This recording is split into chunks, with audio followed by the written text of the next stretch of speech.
My name is Dorothy Jean Richter.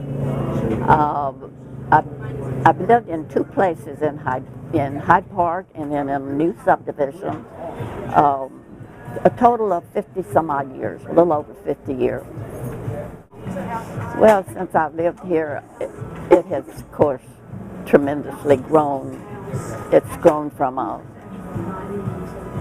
comfortable town to one now that is a big city, and for a country girl, it's almost too much for me, traffic-wise, and tall buildings and growth. Since Hyde Park is special to me because in reviewing the history,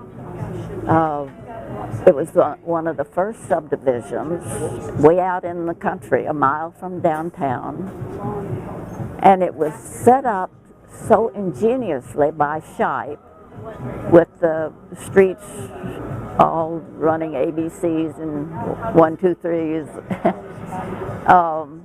It has alleys. It's actually a village within a city now. And at the time he set it up, it was self-supporting. People lived in Hyde Park and grew their vegetables, grew their eggs and chickens, and it was like a little town, and actually it had a special place in a newspaper, Hyde Park, part of the American Statesman paper. So it's, and I have wondered, why have I gotten so involved in trying to keep it that way? And I can't answer that. It's just something inherited, I suppose. But Hyde Park is really a special part of Austin now, and I'm fighting like everything to keep it from changing to be a part of the city. If I could describe Austin in one word, it would be very difficult for me to do. Super. I guess I've been trying to think how I would describe Austin. Special? Let's take super, special. Keep Austin weird means, to me, tolerance. We tolerate all kinds of people. Since it hopefully would preserve the past, and I think having a bit of the past is helpful for the young people coming on. There have been so many changes in my lifetime, and young people just don't understand how people had to live in the past, and it's just important to preserve pieces of old times.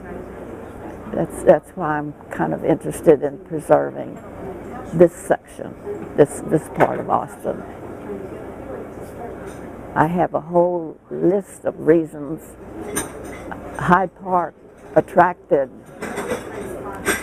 artists, and it still does. It had, of course, it had the sculpturist. It had the woodworker, Mansbendel, who was a wood carver. It has many mandrels and a lot of wood carving everywhere, well known for that. It has an ironwork, Weigel, who did special ironworks.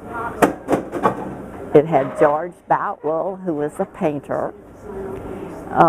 It has attracted artists, and it's had some musicians.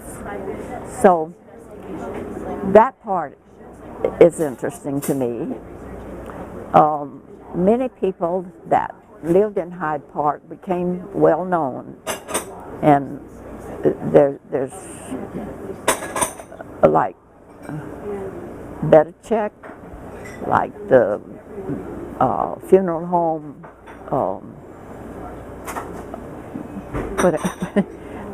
Oh, I can't think of his name right now. I've made a list of people that, well, our mayor, Carol Keaton McCallum Strayhorn. We've had 2 governors to have lived out here, one before and one after. I have a long list of people that are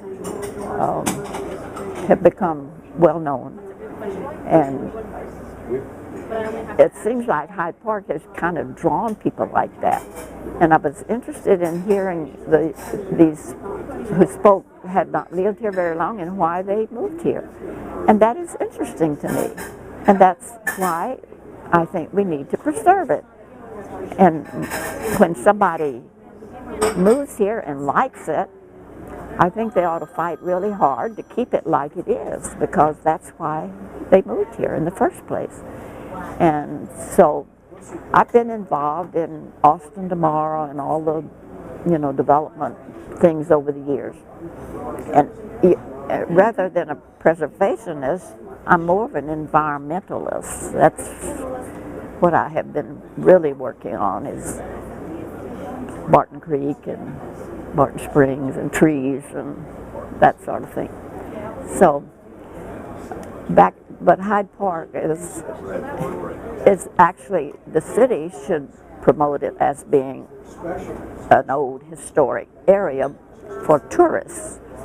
And we do have people that come and do a walking tour in Hyde Park to see some of the old houses and how we lived. So it's a benefit to not only us who live here, but to the entire city and to the state. So I'm interested in preserving it.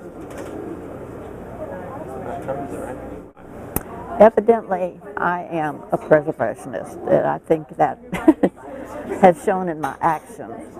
And I think preserving the past is a lesson to the future, that without knowing what has gone behind you, you can't really know how to go what's in front of you. So, yes, I'm a preservationist.